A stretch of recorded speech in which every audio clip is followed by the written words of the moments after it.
संसद का कानून है, सबको स्वीकार करना पड़ेगा। वक्फ तरमीमी बिल लोकसभा में मंजूर कर दिया गया। हुक्मरान जमात ने अददी अक्सरियत का फायदा उठाकर 232 के मुकाबले में 288 वोटों से बिल मंजूर किया। इंडिया में वक्फ बोर्ड बिल पास कर लिया गया है। ये एक नया इंडिया है। ये वो नया इंडिया है जो बेसिकली जिसका ख्वाब नरेंद्र मोदी, बीजेपी और उनकी पार्टी ने देखा है। इंडिया में मोदी एरा है। वो ये कह रहे हैं कि भाई बहुत सी ऐसी जगह हैं जहाँ पे कब्जा हो जाता है या कोई ऐसा मसला बन जाता है, इसलिए गवर्नमेंट मैनेज करेगी तो बेहतर तरीके से मैनेज करेगी। फिर इसी तरह जो बहुत सारी जो डेमोलिशन ड्राइव हुई, आपने समझा सुना होगा, बुलडोजर जस्टिस के नाम से चीजें जो हैं वो की गई। बहुत कुछ नरेंद्र मोदी की सरकार में हुआ। ये एक नया इंडिया है। पाकिस्तान की तरक्की का अगर रास्ता कोई जाता है तो वो भारत की तरफ से जाता है कि उसका दरवाजा भारत से ही खुलेगा। इस बात को किसी हद तक शायद कहता हूँ कि इंडिया की गवर्नमेंट ने मुसलमानों के लिए कोई अच्छा कदम उठाया। जो वक्फ वाले थे, जो वक्फ बोर्ड जो है, ये हर जगह पे कंट्रोल कर जाते थे।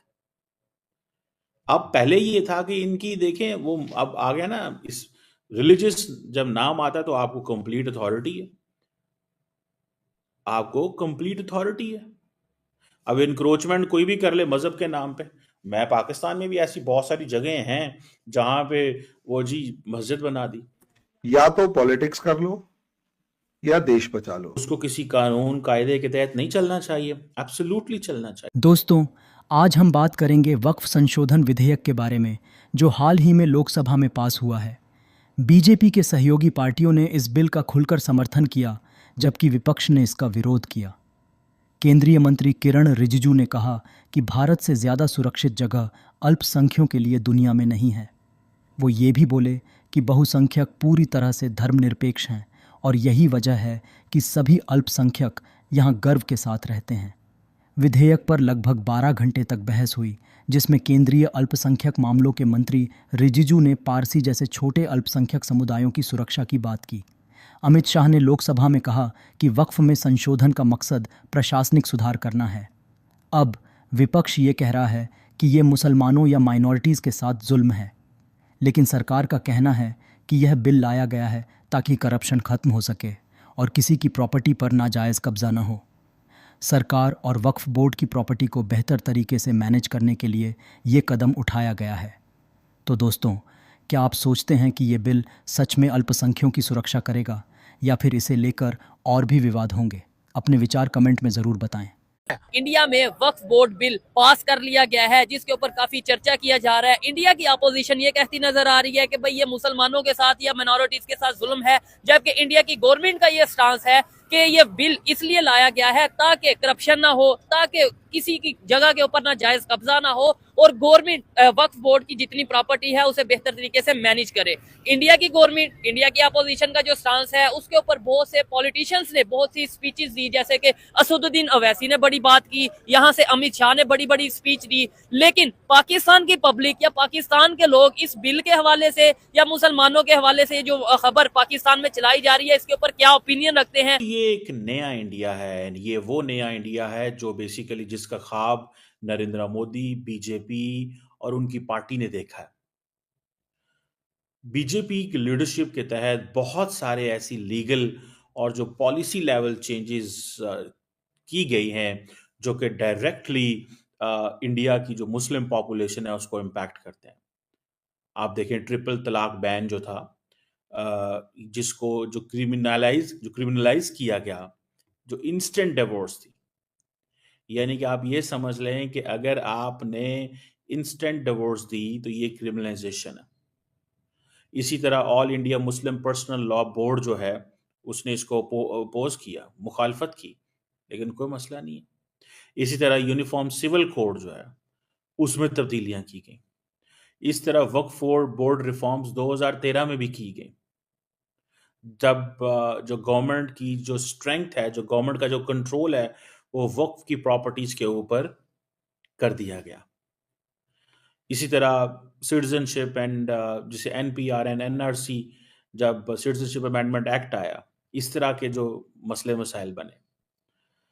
आगे आप देखें कि जो नेशनल रजिस्ट्रार ऑफ सिटीजन्स था उसके ऊपर मसले बने। एंटी कन्वर्जन लॉज, ये जो लव जिहाद था, बहुत कुछ इंडिया ने चेंज किया। इवन के कहा ये गया है कि जैसे हिजाब एंड रिलीजियस जो बैन है, फॉर एग्जांपल कर्नाटका के अंदर हिजाब बैन किया गया स्कूल कॉलेजेस के अंदर, जिसको इंडिया की सुप्रीम कोर्ट ने अपहोल्ड किया। आप इससे अंदाज़ा लगाएं कि फिर इसी तरह जो बहुत सारी जो डिमोलिशन ड्राइव हुई, आपने समझा सुना होगा, बुलडोजर जस्टिस के नाम से चीज़ें जो हैं वो की गई। बहुत कुछ नरेंद्र मोदी की सरकार में हुआ। ये एक नया इंडिया है। वो लोग जो नहीं समझते उनको ये समझना चाहिए कि बेसिकली ये जो वक्फ बोर्ड जो है, जो इंडियन गवर्नमेंट ने बहुत सारी लीगल चेंजेस किए हैं वक्फ बोर्ड के अंदर पिछले कुछ सालों में, पर्टिकुलरली ये आपको बताता चलूं, ये वक्फ एक्ट 1995 था। अब जो वक्फ एक्ट फिर अमेंडमेंट की 2013 में, और कहा यह जा रहा है कि जो जो तब्दीलियां की गई हैं वो सेंट्रल वक्फ काउंसिल जो है उसको स्ट्रेंथन किया गया, जिसमें जो वक्फ की जो जो जो सुपरवाइज करने की जो पावर है उसको इन्हेंस किया गया। एनुअल ऑडिट्स जो हैं वो मैंडेटेड कर दी गई हैं, रिपोर्ट पार्लियामेंट में आएगी। एनक्रोचमेंट नहीं की जा सकती। जो अनऑथराइज्ड ऑक्यूपेशन जो थी कि जी जो वक्फ लैंड जो है वो, जिसे वो कहते हैं ना, उसको उन्होंने एक ऑफेंस के तौर पे चीज़ें की हैं कि आप ये नॉन बेलेबल ऑफेंस है अगर आप ज़मीनें जो हैं वो लेंगे, अपने साथ ऐड कर लेंगे, जिसमें 3-3 साल की सजाएं दी गई हैं। इसी तरह डिजिटलाइजेशन की उन्होंने ट्रांसपेरेंसी वो कह रहे हैं लेके आना चाहते हैं। वक्फ का जो रिकॉर्ड है उसकी प्रॉपर्टीज को हम जो है वो जिसे कहते हैं ना रिकॉर्ड में लेके आना चाहते हैं, डिजिटलाइजेशन चाहते हैं। इसी तरह ये समझ लें कि जितने भी जो वक्फ प्रॉपर्टीज हैं वो उसका जो पब्लिक जो डेटाबेस है वो मेंटेन किया जाएगा। अब फॉर एग्जांपल जो वक्फ जो बोर्ड्स हैं वो 30 साल तक जो अपनी प्रॉपर्टीज हैं वो लीज पे दे सकते हैं। पहले ये 3 साल तक थी। सो इसमें वक्फ के एसेट्स होंगे, बढ़ेंगे या उनको फायदा होगा। डिस्प्यूट रेजोल्यूशन जैसे इश्यूज जो हैं वो इसमें इस कानून के अंदर चेंज किए जा रहे हैं। अब जो मैं बहुत सारे लोग इंडिया के अंदर इस पे शोर कर रहे हैं, उसके ऊपर भी आता हूँ कि कौन कौन शोर कर रहे हैं, और उस पर भी समझ जाएं कि ये एक नया इंडिया है। ये वो इंडिया है जिसमें वो जिसे कहते हैं ना जिस अंदाज से, और दूसरा उनके पास मेजॉरिटी है। मुझे समझ नहीं आ रही कि एक गवर्नमेंट एक कानून बनाना चाहती है और उसके पास उनके लिए मेजॉरिटी मौजूद है, तो वो क्यों अपना कानून नहीं बना सकते? वो क्यों अपनी चीजें अपने कंट्रोल में नहीं ले सकते? ये एक सवाल है कि नहीं है? अब फॉर एग्जाम्पल जिसे वो कहते हैं ना कि ये फॉर एग्जाम्पल सुप्रीम कोर्ट की हदायत थी इंडिया की, मैं पढ़ रहा था कि जितनी भी सुप्रीम कोर्ट ने ये कहा कि जो वक्फ के सर्वेस किए जाएं और एनक्रोचमेंट खत्म की जाए, तो इस पे कोई बुरी बात तो नहीं है एनक्रोचमेंट खत्म करना। एनक्रोचमेंट खत्म करना बुरी बात थोड़ी है कि बुरी बात है, मुझे तो नहीं लगता ये कोई बुरी बात है। और इसी तरह जो वक्फ बोर्ड है वो कहते हैं कि जी ये जो वक्फ बोर्ड है ये जो डिस्प्यूटेड रिलीजियस